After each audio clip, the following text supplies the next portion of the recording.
It is January 26, 2026, and I just completed reading C.S. Lewis's The Screwtape Letters.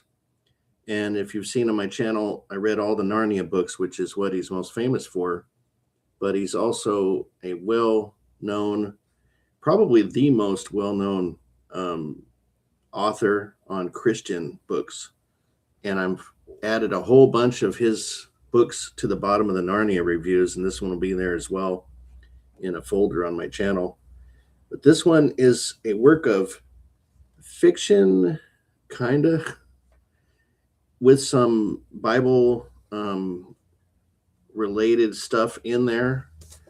I'm going to give you a weird analogy first. It's almost like if someone was going to a very prestigious event and they took an Uber. That's kind of like this book.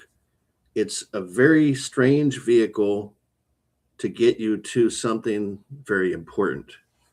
And the basic subject matter is trying to steal someone's soul who is a new believer. And it's fictionalized because it is a discussion between one demon and another demon, and one is the advisor to this field officer type of demon that is trying his best to knock the new Christian off the tracks so that he is not saved. And it's kind of weird, but it's interesting because C.S. Lewis was involved in World War I and World War II, and a lot of his life was military strategy. And that comes out in this, and it's spoken from one demon to the other in a very strategic military-like set of terms of trying to displace a person from their belief. And so if you look at each individual letter, so Screwtape is the name of the one demon. If you look at the individual letters where they status this person's progress or lack of as a believer, and then the progress or lack of the demon that's trying to lead him astray, you get a lot of good content in there. So if you can handle the odd feeling of it, it is pretty good. There's a lot of good content in here. There was another book that was fiction that I can't remember the name of. It's in my list that I already read, but it was about this bus going to hell, and that book was really, really weird, and I didn't like it. But this one is pretty good. It's not the best one of his I've read, but of a fictional variety, it's pretty good because the fictional, overly creative part of it is just a vehicle for the knowledge-based stuff. So it's interesting how he wraps it up and how it pertains to current day events of Alex Preddy, who got murdered in Minneapolis. I'm going to read you a couple of interesting excerpts right at the very end of the book. So dictatorships, you remember how one of the Greek dictators, they called them tyrants then, sent an envoy to another dictator to ask his advice about the principles of government. The second dictator led the envoy into a field of corn, and there he snicked off with his cane the top of every stalk that rose an inch or so above the general level. The moral was plain: allow no preeminence among your subjects. Let no man live who is wiser or better or more famous or even handsomer than the mass. Cut them all down to a level. All slaves, all ciphers, all nobodies, all equals. Thus tyrants could practice, let me turn the page here, in a sense, democracy.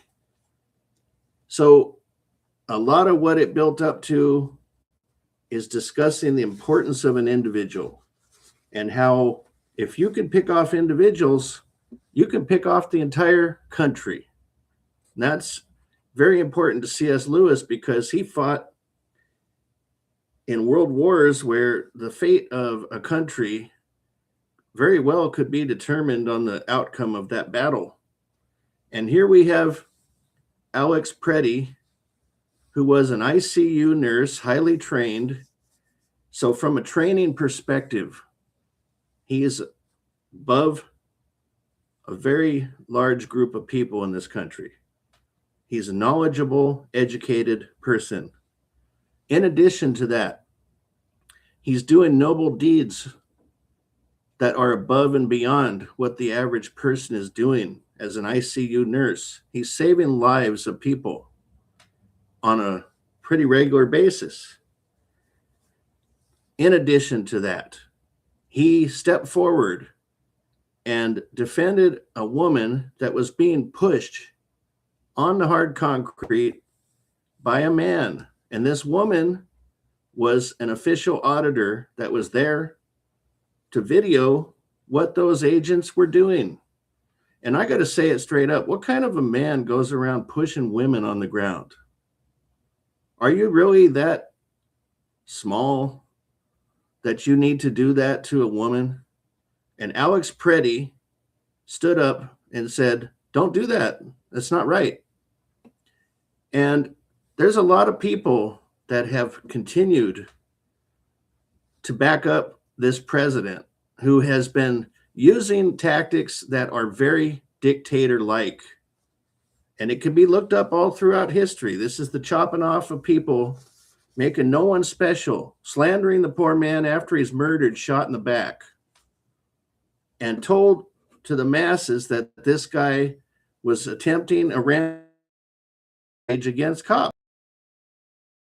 He had a weapon, apparently, or maybe not, depending on if it was planted on him. I don't know. There's no real investigation. But if he had the intent of doing that, why would he go up and try to get between an agent and a woman that had been pushed on the ground? He could have just done what he was there to do if that's what the claim was. He didn't do that. He didn't open fire on anyone there. He didn't even pull his weapon out. The agents pulled it out, took it away from him, and then they shot him in the back. Is this the group of people that are above the other level of average citizens in this country? Or are they below? Are they untrained? Yes. Are they taking these jobs that require minimal training? Yes. Are they at the level of training of Alex Preddy? No, they're not. Are they doing anything sophisticated in their lives that they feel the need to go out and become field agent thugs that push women on the sidewalk?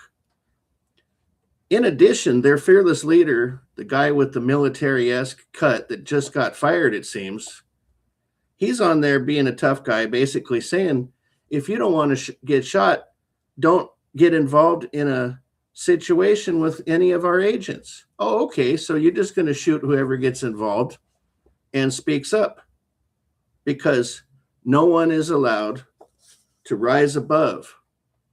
Everybody has got to be exactly the same so that they can enforce this theory from a leader who has no morals at all, a guy that just took $1.7 billion while in office. You can look it up, 1.7 billion, who's asking countries to spend $1 billion each to be on his phony peace organization. And then it seems South Korea, who's now been slapped with tariffs, I'm wondering if they didn't agree to pay him $1 billion, if now he's going to be basically extorting people for not joining his $1 billion pay-to-play program, which is not even an official thing. He's trying to displace NATO with his phony organization. And this is the guy that everybody is supposed to claim is the leader of Christians and believers. I don't think so. He never was. He lies every time he opens his mouth. So does his press conference lady. So does the Homeland Security person.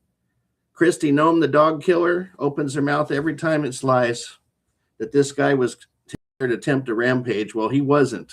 There's no evidence of it.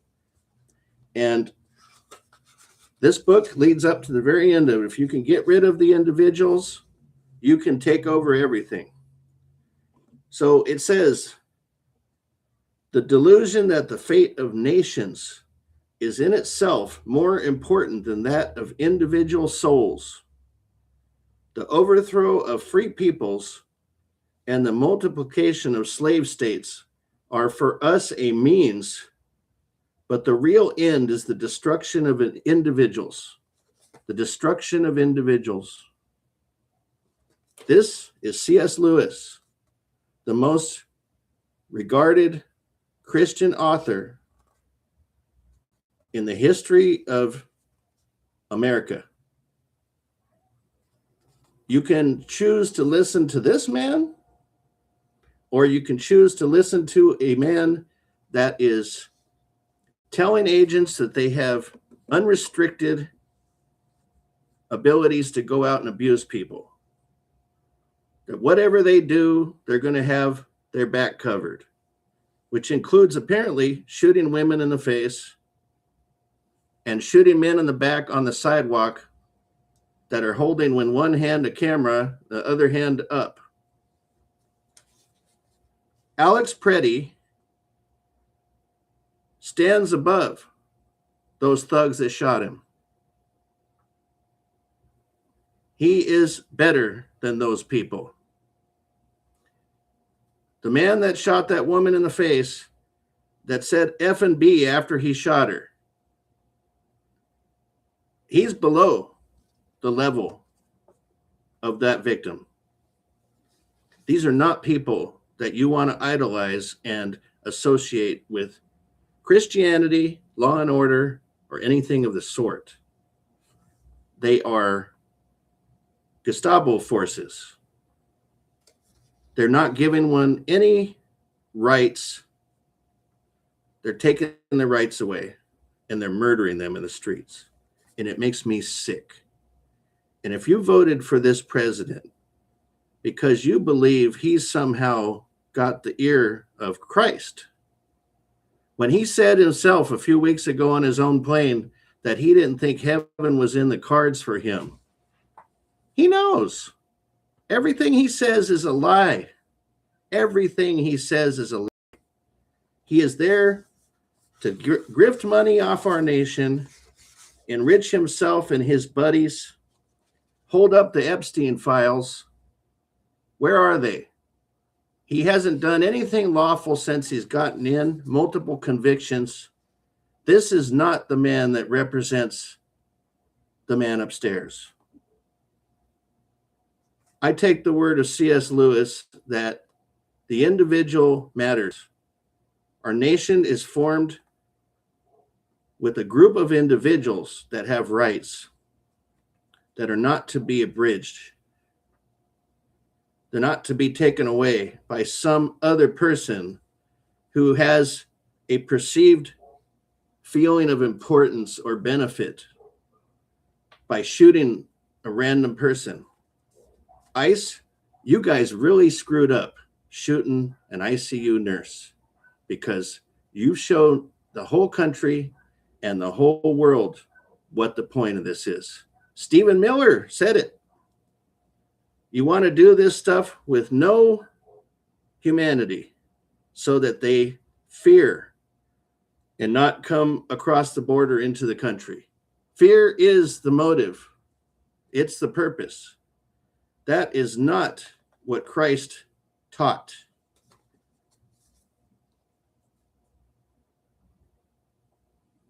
Believe C.S. Lewis.